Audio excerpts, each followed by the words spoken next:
عجبتكم الحركة دي؟ تعالوا اقول لكم نعملها ازاي بكل سهولة. اول حاجة هنحضر الحاجات اللي هنستخدمها في التصوير. هنكون الصورة وهنرتبها بطريقة حلوة. هنصور الكاس الاول وهو فاضي، وهنحط التليفون عليه وهنضغط بالشكل ده. وبعدين هنصور الفيديو التاني للكاس واحنا بنصب العصير، وهناخد الفيديوهين دول وهنروح بيهم على تطبيق الكاب كات.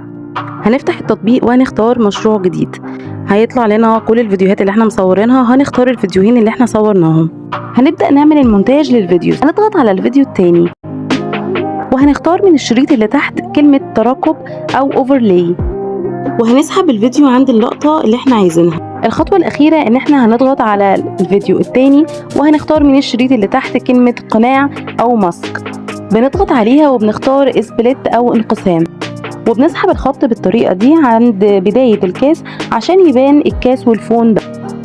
وبكده نكون خلصنا شرح الفيديو، ودي النتيجة النهائية. لو عجبكم الفيديو ما تنسوش لايك وشير عشان اعمل لكم فيديوهات تانية كتير.